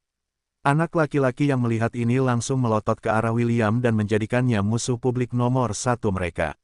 Bung, kau sudah punya 2 istri cantik, beri kami kesempatan sialan. William tidak menyembunyikan fakta bahwa ia sudah menikah dengan teman-teman sekelasnya untuk menghalangi para wanita yang menatapnya malu-malu pada hari pertamanya di kelas. Setelah melihat Putri Sidoni dan Chiffon, sebagian besar wanita mundur karena mereka merasa tidak bisa dibandingkan dengan istri-istri William. Anak laki-laki juga merasa tenang karena mereka memiliki satu saingan lebih sedikit dalam hal merayu para wanita cantik di kelas mereka. Para peri memang cantik, tetapi para siswa tahu bahwa mereka lebih suka menjalin hubungan dengan ras mereka sendiri. Di mata mereka, Putri Eowyn dan Pearl hanyalah permen mata yang bisa mereka lihat, tetapi tidak pernah disentuh. Putri Ayla, di sisi lain, adalah masalah yang berbeda. Meskipun dia tidak memperkenalkan dirinya sebagai seorang putri, wajahnya yang seperti malaikat sudah lebih dari cukup untuk memenangkan hati para lelaki. Bagaimana kabar si tua mesum itu, Owen? Tanya William dengan nada menggoda. Entah mengapa, dia merasa ingin menindas gadis yang tersipu malu itu yang berusaha keras untuk berpura-pura bahwa insiden tatapan itu tidak terjadi. Tuan bukan orang mesum, Putri Ayla mengangkat kepalanya untuk membela tuannya. Meskipun wajahnya masih merah padam karena malu, dia tidak akan membiarkan siapapun memfitnah lelaki tua baik hati yang telah mengajarinya cara menjadi penyihir kehidupan. William terkekeh dan mengangguk. Maaf, sudah lama sekali aku tidak melihatmu dan tiba-tiba aku ingin menggodamu. Tuan William, kau benar-benar tukang bully. Maaf, aku akan berusaha sebaik mungkin agar itu tidak terjadi lagi. Putri Eowyn tetap menatap ke depan kelas, tetapi telinganya terfokus pada percakapan William dengan gadis yang duduk di sebelahnya. Dia sudah tahu bahwa William dan Putri Ayla saling kenal.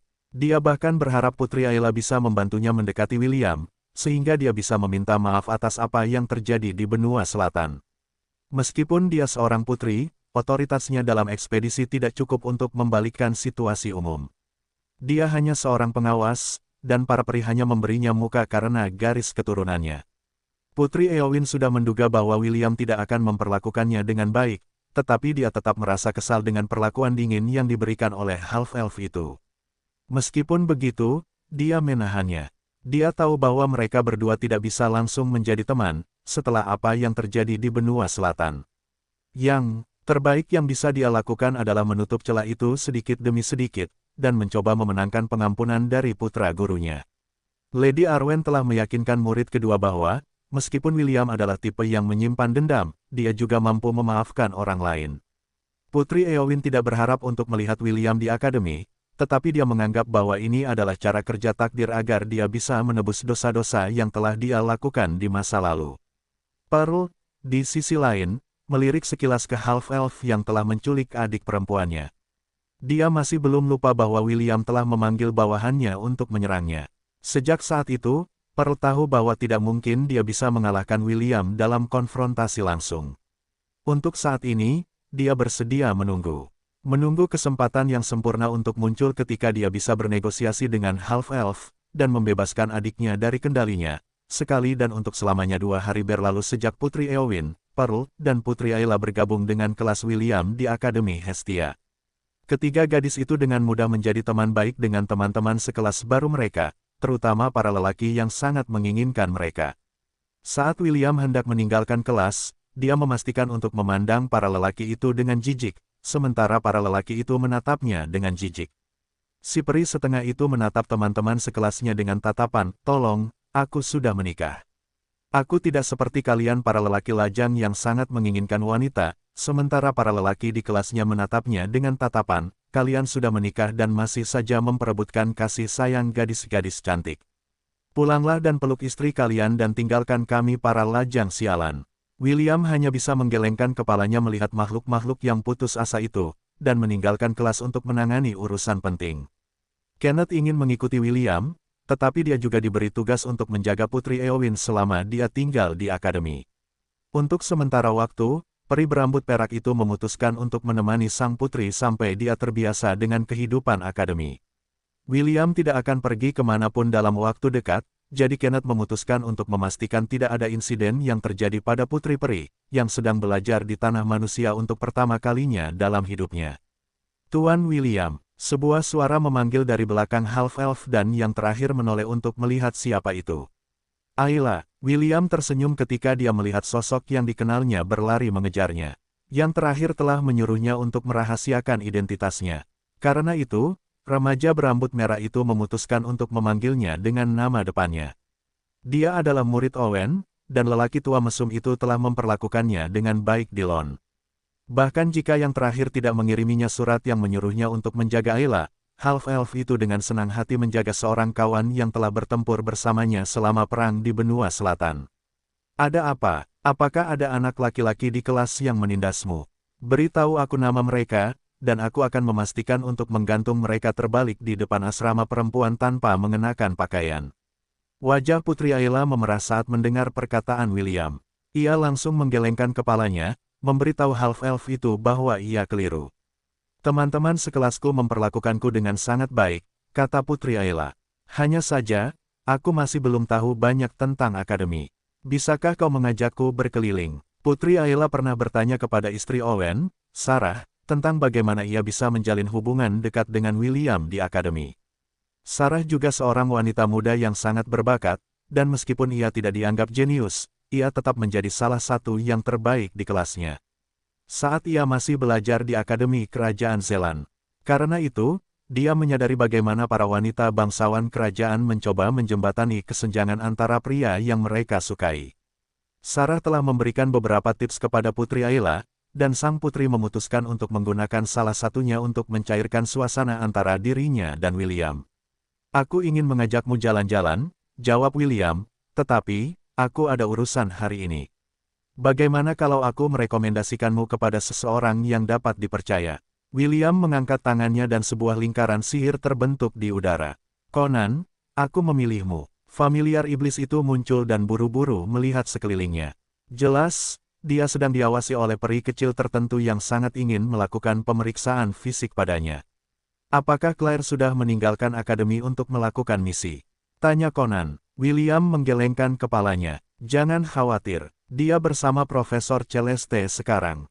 Aku akan segera bertemu dengannya untuk membuka tahap terakhir dari kelas pekerjaan Familia Mancer. Conan memukul telapak tangannya dengan tinjunya seolah-olah menyadari sesuatu. Kekeke, sudah waktunya, komentar Conan. Dia tampak sangat senang dengan prospek untuk menjadi lebih kuat. Cepatlah, Will. Aku ingin menjadi lebih kuat. Aku tidak ingin diganggu Claire lagi. William mendesah sambil menjentikkan kepala Conan pelan. Conan langsung berteriak kesakitan sambil memegang dahinya. Kau seorang pria jadi jangan biarkan dirimu diganggu oleh gadis-gadis, kata William. Conan mengusap dahinya dan menatap William dengan ekspresi yang menderita ketidakadilan. Itu mudah bagimu untuk mengatakannya, jawab Conan. Jika kau begitu percaya diri, mengapa kau tidak bertanding-tanding lagi dengan Chloe? William terbatuk pelan sambil mengalihkan pandangannya. Bertanding dengan Chloe, untuk apa aku bertanding dengan penipu itu? Tidak mungkin, Half-Elf itu bahkan tidak ingin memprovokasi tuan keenamnya karena dia benar-benar takut gadis kecil yang kasar itu akan memintanya untuk bertarung satu ronde. Chloe adalah seseorang yang tidak mengerti moderasi. William tahu pasti bahwa dia mungkin akan mati jika tuan keenamnya terbawa suasana selama pertandingan tanding mereka. Melihat William tidak punya nyali untuk membuktikan kekuatannya, Conan mendengus padanya dengan nada menghina. Baiklah, lalu kenapa kau memanggilku? Conan bertanya sambil menyilangkan lengan di dada. Tentang ini, William menjelaskan situasinya, dan Conan menganggukkan kepalanya tanda mengerti. Karena dia lahir dari jiwa William, dia juga berbagi ingatannya. Dia tahu siapa Ayla, dan seperti William, familiar iblis itu memiliki kesan yang baik tentangnya. Baiklah, aku akan mengajaknya berkeliling akademi, jawab Conan sambil menepuk dadanya dengan percaya diri. Kau bisa mengandalkanku, tetapi kau harus menjauhkan Claire dariku, oke? Aku bersumpah dia lebih kejam daripada Chloe kalau menyangkut aku. William setuju. Oke, sang half-elf kemudian menoleh ke Ayla dan memperkenalkan Conan padanya. Putri dari dinasti Zelan itu menatap familiar kecil itu dengan rasa ingin tahu yang besar. Lucu sekali, kata Ayla sambil tanpa sadar mengulurkan tangannya untuk memegang Conan. Conan tidak merasakan ancaman apapun dari Ayla, jadi dia membiarkan dirinya dicengkeram olehnya. Sang putri kemudian dengan senang hati menepuk kepala familiar iblis itu seperti semacam hewan peliharaan, yang membuat William menyeringai. Aku akan pergi sekarang. Conan, Pastikan tidak ada hal buruk yang terjadi pada Ayla, oke? William menatap familiarnya dengan ekspresi serius di wajahnya. Jika ada bajingan yang mencoba melakukan sesuatu yang buruk padanya, aku memberimu izin untuk menghajar mereka dengan konyol. Kekeke, ini wajar saja, jawab Conan sebelum menatap Ayla dengan ekspresi tidak nyaman. Ayla, bisakah kau tidak meremas tubuhku? Aku bukan mainan, kau tahu. Maaf, Sir Conan, jawab Ayla sambil menatap si kecil di tangannya. Entah mengapa, menggendongmu terasa sangat menyenangkan. Benarkah? Ya, aku tidak tahu kenapa, tapi memelukmu membuatku merasa nyaman. Conan memiringkan kepalanya dengan bingung. Apakah ini alasan Claire suka menyentuhku? Familiar iblis itu tidak tahu apakah dia benar-benar memiliki efek seperti ini pada orang lain atau tidak. Ketertarikan William terusik oleh komentar Ayla, tetapi dia benar-benar memiliki sesuatu untuk dilakukan, jadi dia meninggalkan keduanya dan menuju kantor Celeste yang terletak di sisi utara akademi. Sekarang saatnya bagi kelas pekerjaan Familia Mancer-nya untuk naik ke Familia Mancer Sovereign, yang akan memungkinkannya untuk membuka fitur baru bagi kedua familiarnya, yang akan segera dapat melangkah ke peringkat milenial. Jadi, akhirnya kau menemukan waktu untuk menemuiku, kata Celeste sambil melirik William. Ia sedang membaca buku ketika Half-Elf datang mengunjunginya, dan dilihat dari suaranya, ia tampak tidak senang. William terbatuk pelan sambil duduk di kursi. Ia kemudian menatap Celeste dengan ekspresi polos di wajahnya. Maaf, Profesor, aku benar-benar lupa tentang itu karena fenomena di langit dan kematian Elliot. Celeste mendengus sambil menutup buku di tangannya.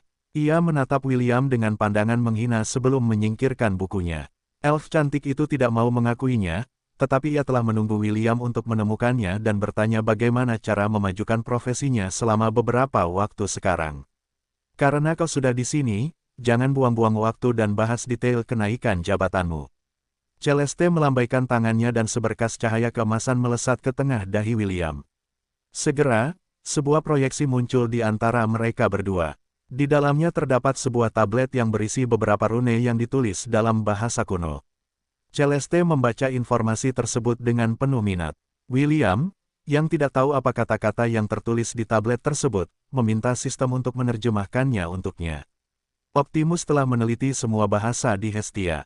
Inilah mengapa tidak menjadi masalah bagi William untuk memahami makna di balik kata-kata tertulis, bahkan yang berasal dari teks kuno.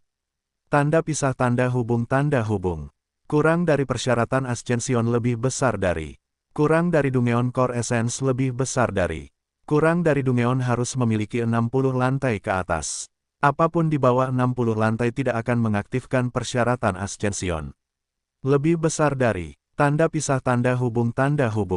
Dungeon Core Essence. William memiringkan kepalanya. Optimus, apa itu Dungeon Core Essence?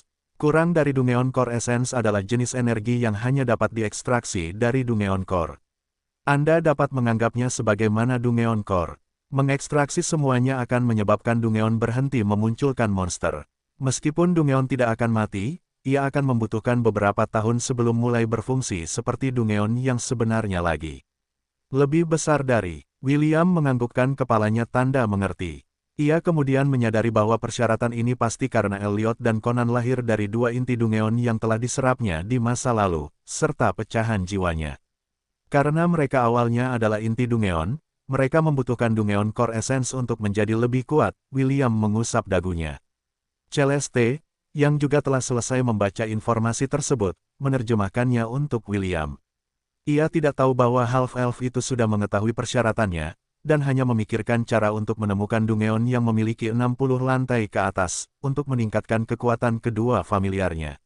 William menganggukkan kepalanya setelah Celeste menyelesaikan penjelasannya. Itulah caranya untuk memberitahu bahwa dia mendengarkan apa yang dikatakannya. Profesor, saya cukup baru di benua tengah ini, kata William. Bisakah Anda memberitahu saya di mana saya bisa menemukan Dungeon yang memiliki 60 lantai atau lebih?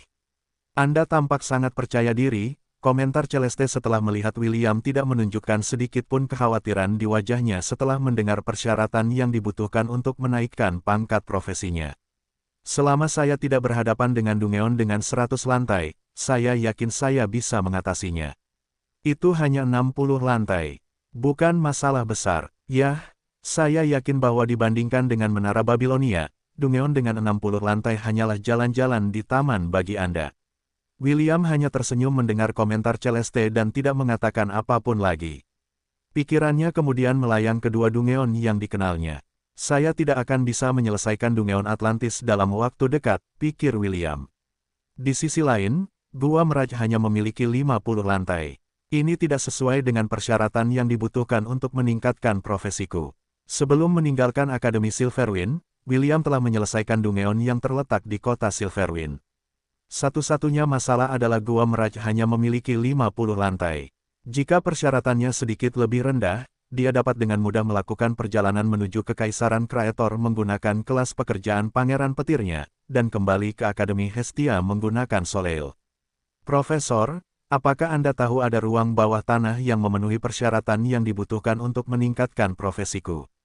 Tanya William. Tidak masalah jika agak jauh dari akademi. Bahkan jika William tidak menanyakan pertanyaan ini, Celeste pasti akan memberinya informasi yang dia butuhkan. Baginya, Half-Elf adalah seseorang yang memiliki kemampuan untuk menyebarkan kelas pekerjaan Familia Mancer kepada orang lain. Meskipun William bukan murid langsungnya, bocah itu adalah murid familiarnya. Celeste tidak akan cukup picik untuk mempersulit remaja berambut merah itu, terutama sekarang karena remaja itu serius ingin menjadi Familia Mancer Sovereign.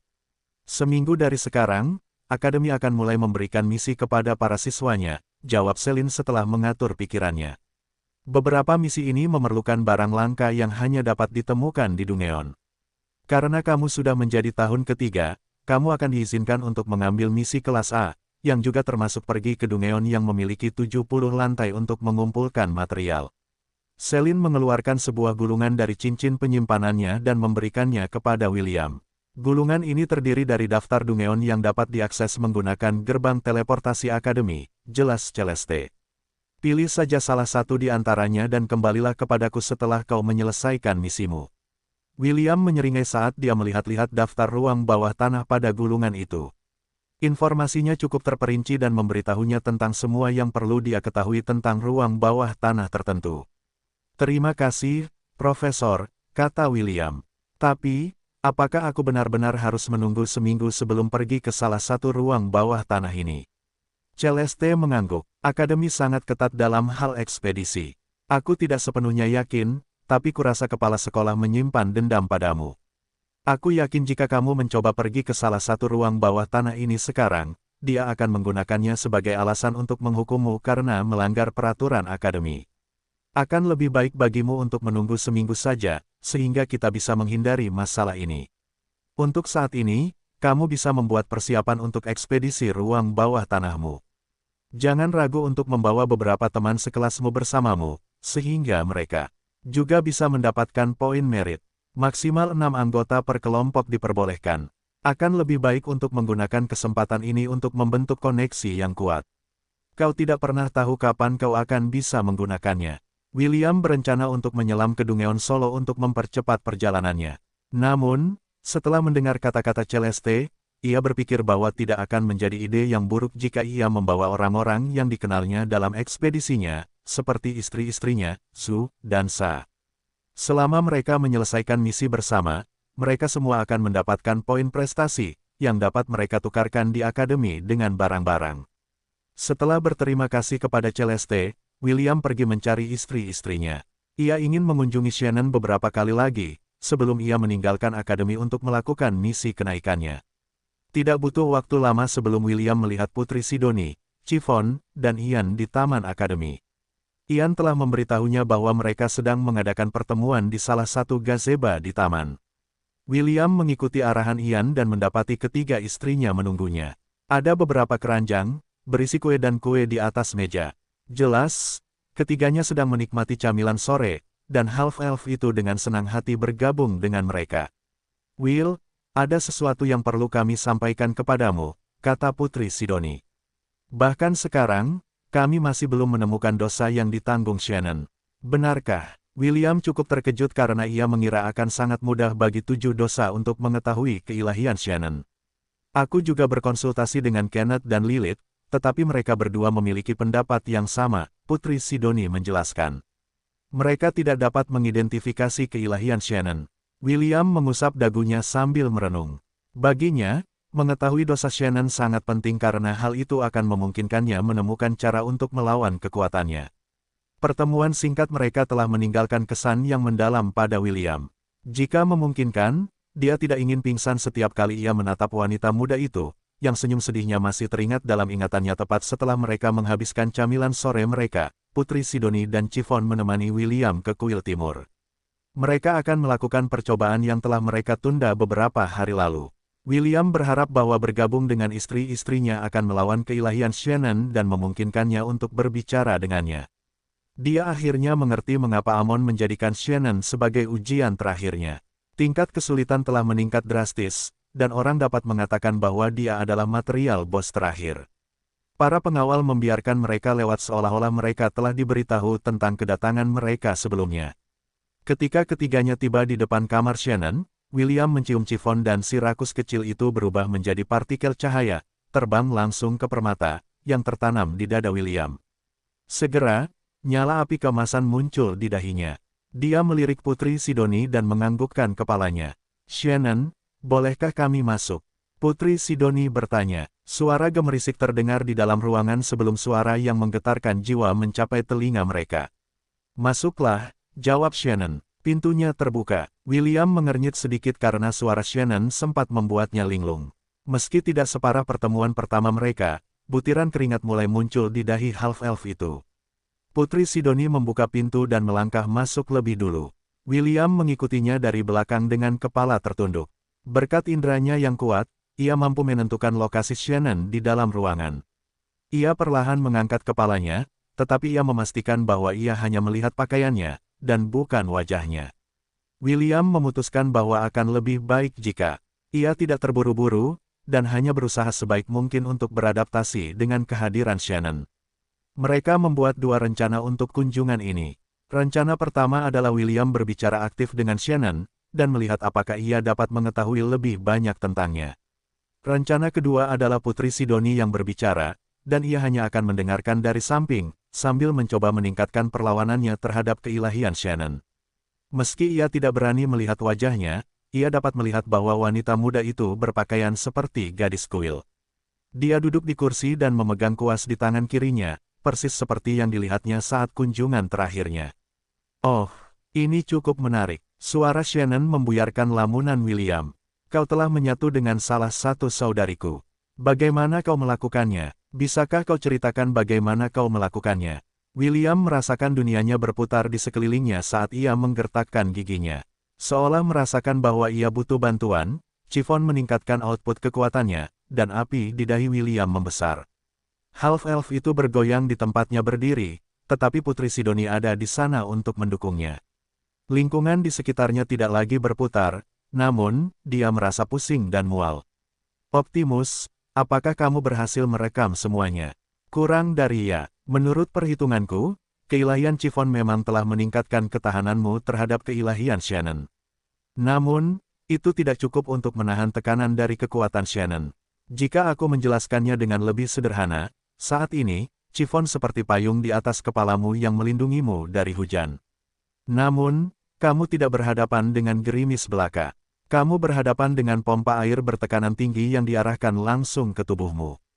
Lebih besar dari..." William tanpa sadar menyeka butiran keringat yang terbentuk di dahinya saat dia mendengarkan penjelasan sistem. "Apakah kamu punya saran?" William bertanya. Sangat penting baginya untuk menemukan cara untuk meningkatkan ketahanannya, atau dia akan mengalami nasib yang sama setiap kali dia mengunjungi Shannon. "Kurang dari tingkatkan tingkat sinkronisasimu dengan Chiffon, atau Putri Sidoni. Saat ini, tingkat sinkronisasimu dengan Chiffon adalah 40%. Sedangkan untuk Putri Sidoni, tingkat sinkronisasimu dengannya adalah 50%. Jika aku berani menebak, kamu memerlukan setidaknya 70% tingkat sinkronisasi dengan salah satu dari mereka untuk menghadapi Shannon tanpa merasa ingin muntah. Lebih besar dari begitu, terima kasih." William melirik Putri Sidoni dan menggelengkan kepalanya. Ini adalah sinyal mereka bahwa dia tidak dalam kondisi yang tepat untuk terus berada di dekat Shannon. Putri Sidoni mengangguk dan meminta izin. Meskipun mereka datang untuk berbicara dengan wanita muda yang berpakaian seperti gadis kuil, keselamatan suaminya adalah prioritas utamanya. Dia menatap Shannon dengan tatapan minta maaf sebelum meninggalkan ruangan bersama William. Shannon hanya tersenyum mengerti dan menganggukkan kepalanya. Dia masih penasaran tentang bagaimana William bisa menyatu dengan salah satu saudara perempuannya, tetapi melihat ekspresi half-elf yang sangat pucat, dia tahu bahwa tamunya harus mengakhiri kunjungan mereka sebelum waktunya. "Kunjungi aku kapan saja," kata Shannon sambil mengembalikan perhatiannya ke kanvas di depannya. "Aku akan menantikan pertemuan kita berikutnya." Tanda pisah tanda hubung. William bersandar lemah di pohon. Dia baru saja memuntahkan semua yang dimakannya dalam beberapa jam terakhir, dan dia merasa sedikit lebih baik. Chiffon mengusap punggungnya dengan lembut untuk membantunya merasa lebih baik. Dia merasa sedikit sedih karena tidak dapat membantu William melawan keilahian Shannon. Namun, William meyakinkannya bahwa itu bukan salahnya. "Jangan khawatir, akhirnya aku menemukan cara untuk mengatasi kekuatannya," kata William sambil memegang tangan Chiffon. "Setelah 1 atau 2 bulan, aku akan dapat menghadapinya tanpa masalah." Chiffon menatap William dengan ekspresi penuh harap. Dia memiliki kepercayaan yang tak tergoyahkan pada William. Jadi dia percaya bahwa suaminya tidak berbohong padanya. "Bagaimana?" tanya Putri Sidoni. William memberi isyarat agar Putri Sidoni mendekat. Ia lalu berbisik, dengan suara yang dapat didengar kedua gadis itu, bagaimana mereka berdua dapat membantunya meningkatkan tingkat sinkronisasi dengan mereka dengan kecepatan yang stabil. Wajah Chiffon berubah merah padam, sementara Putri Sidoni memasang ekspresi yang berkata, "Kenapa aku tidak memikirkannya?" "Will, aku akan berusaha sebaik mungkin untuk membantumu," kata Chiffon dengan ekspresi serius di wajahnya. "Aku suka kalau kau bersikap lembut padaku. Namun, kau juga bisa bersikap kasar." William terkekeh sambil menepuk kepala Chiffon. Sebenarnya, metodenya berhasil dengan Putri Sidoni karena sejalan dengan keilahiannya. Sedangkan untuk Chiffon, meskipun half-elf juga dapat meningkatkan tingkat sinkronisasi mereka dengan bercinta satu sama lain, akan lebih efektif jika William memberinya sesuatu untuk dimakan. Keilahian Chiffon adalah kerakusan. Untuk meningkatkan sinkronisasinya dengan William, ia perlu memberinya sesuatu dengan konsentrasi kekuatan sihir atau spiritual yang tinggi. "Ayo, sayang," Morgana bertukar dengan Putri Sidoni dan memegang tangan William. Dia kemudian menyeret half-elf itu menuju kamar asrama anak laki-laki itu. "Waktu tidak menunggu siapapun. Semakin cepat kita melakukan ini, semakin cepat kita bisa mengangkat kutukan dari tubuh St. Ian dan Isaac." "Aku bersungguh-sungguh dengan apa yang kukatakan, Will," kata Chiffon sambil memegang tangan William. "Meskipun aku suka saat kau bersikap lembut padaku, jika memang diperlukan, kau bisa bersikap sekasar yang kau mau." Wajahnya memerah seperti tomat, tetapi suaranya sangat tegas. Jangan khawatir, aku bisa mengatasinya." Sudut bibir William berkedut karena Morgana, dan bahkan Chiffon, tampak sangat antusias dengan prospek untuk meningkatkan tingkat sinkronisasi mereka dengannya. Meskipun dia senang bahwa istri-istrinya sangat ingin membantunya dengan kemampuan terbaik mereka, dia juga merasa tidak berdaya karena dia harus menggunakan metode ini untuk menyelesaikan misinya. Namun, William sudah lama bertanya-tanya apa yang akan terjadi jika ia mencapai tingkat sinkronisasi sempurna dengan salah satu istrinya. Menurut Optimus, beberapa kemampuan akan terbuka. William tidak tahu seberapa kuat kemampuan itu, tetapi jika mereka sekuat kemampuan pesona Putri Sidoni dengan kekuatan penuh.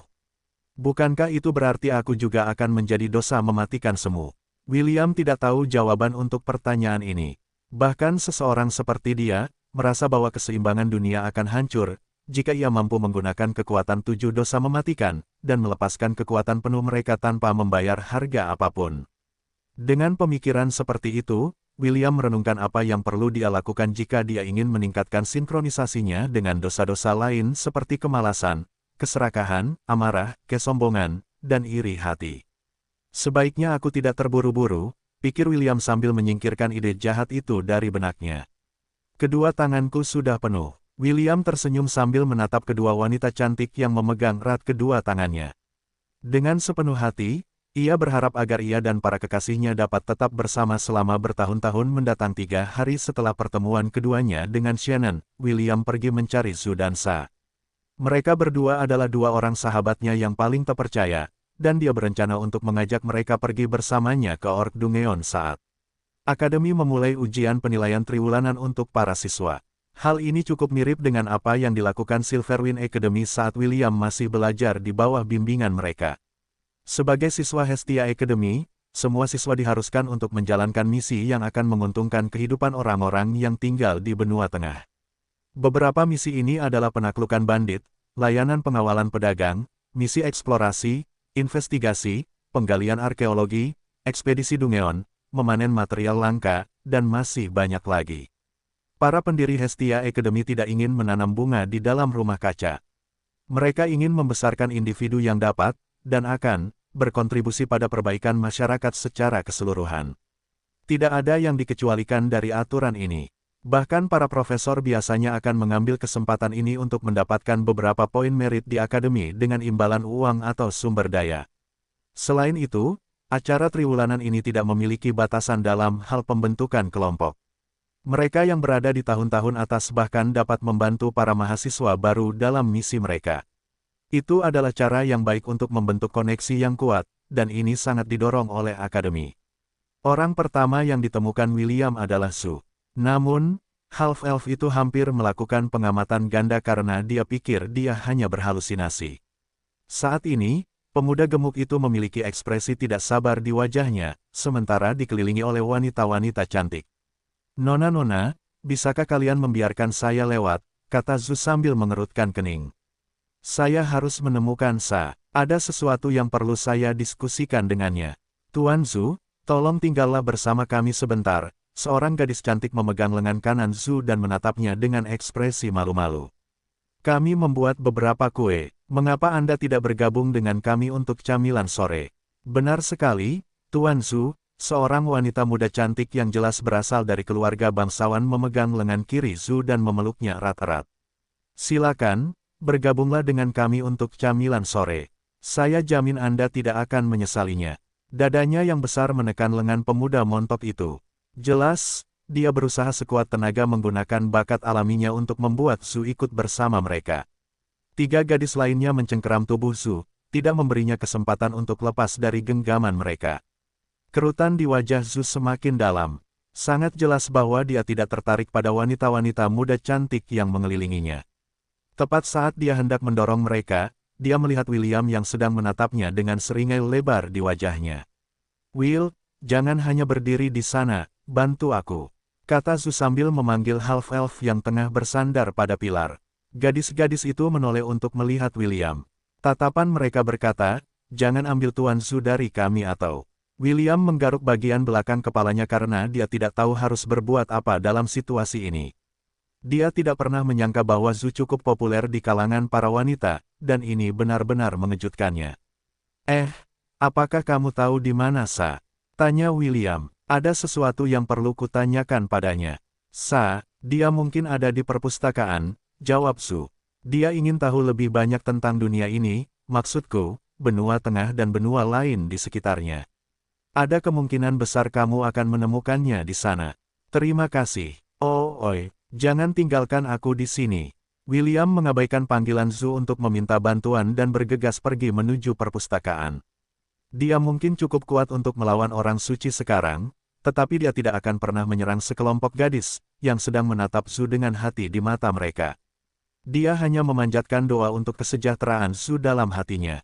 Beberapa menit kemudian, William tiba di perpustakaan. Ini adalah bangunan yang sangat besar tempat buku-buku yang berasal dari seluruh dunia dikumpulkan untuk membantu mendidik para pemuda dan pemudi generasi berikutnya. Tidak butuh waktu lama bagi William untuk menemukan Sa karena Optimus mampu mendeteksi semua sekutunya di peta. Pemuda terpelajar itu duduk di atas meja, dikelilingi oleh banyak buku. Ada juga peta yang diletakkan di atas meja, dan dia meliriknya dari waktu ke waktu seolah-olah menggunakannya sebagai referensi. Tepat di sebelahnya ada seorang wanita cantik yang dingin dengan rambut hitam panjang. Dia bersandar di punggung Sa dan mengatakan beberapa hal, sambil menunjuk peta di depan mereka. William tidak dapat menahan diri untuk berpikir bahwa kedua temannya sedang menjalani kehidupan akademi yang hampir membuat banyak orang lajang rela mati. Tepat ketika William berpikir apakah dia harus mengganggu suasana keduanya, Sa mengangkat kepalanya dan melirik ke arah William. "Will, apakah kamu membutuhkanku untuk sesuatu?" Sa bertanya sambil tersenyum. Wanita cantik itu kemudian melirik William sebelum membisikkan sesuatu di telinga Sa. Tidak lama kemudian, dia mengeluarkan sepasang kacamata dari sakunya dan memakainya. Dia kemudian mengangguk singkat kepada William sebelum berjalan menuju meja yang disediakan untuk asisten pustakawan yang mengelola seluruh perpustakaan. Teman gadis itu terkikik ketika si cantik berambut hitam itu duduk kembali di kursinya. Pustakawan cantik itu masih bertugas, tetapi dia hampir selalu bersama Sa setiap kali dia muncul di perpustakaan. Teman-temannya tidak keberatan mengambil alih tempatnya untuk sementara waktu, karena dia masih melakukan pekerjaannya untuk membantu orang-orang di perpustakaan.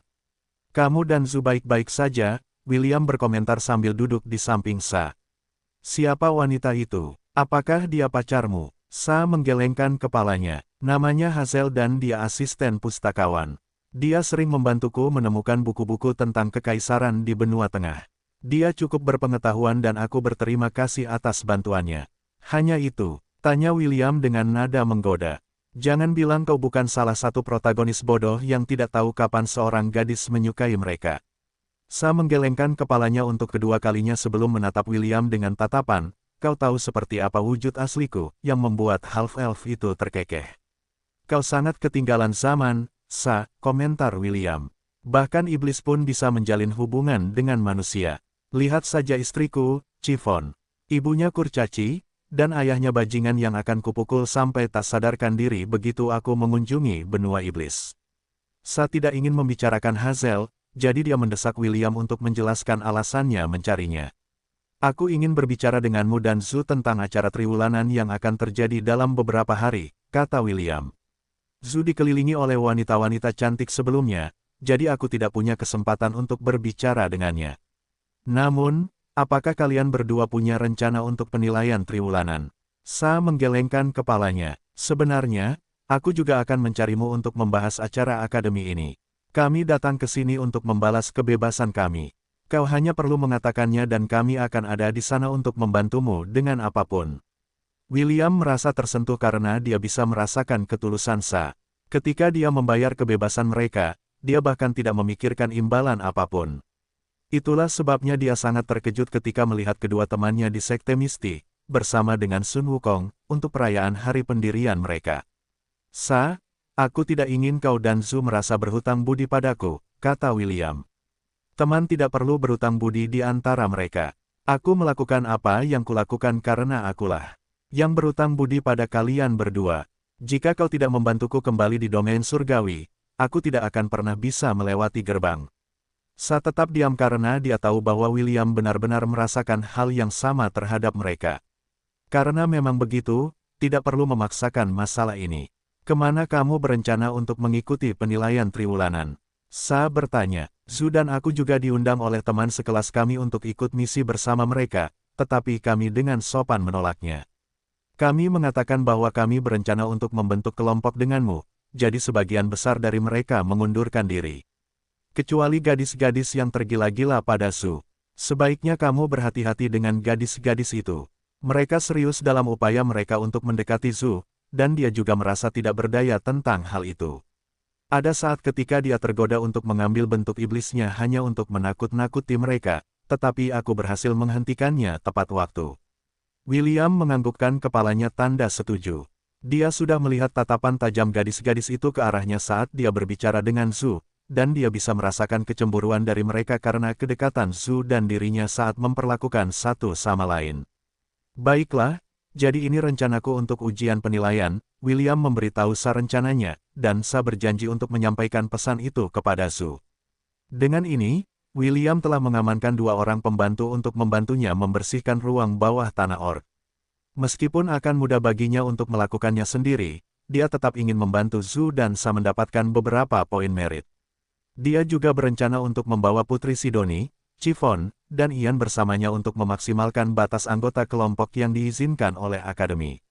Setelah menyelesaikan tanggal keberangkatan mereka, William meninggalkan Sa sendirian. Namun, saat dia hendak meninggalkan perpustakaan, dia melihat pustakawan cantik itu sekali lagi meninggalkan tempatnya, dan menuju ke cendekiawan tampan yang telah kembali membaca buku-buku di mejanya. Lakukan yang terbaik, Sa, kata William sambil menyeringai saat dia meninggalkan perpustakaan dengan semangat yang baik. Ia sangat berharap agar kedua sahabatnya, Zhu dan Sa, dapat menemukan kebahagiaan bersama Hestia. Kebahagiaan yang akan bertahan seumur hidup mereka.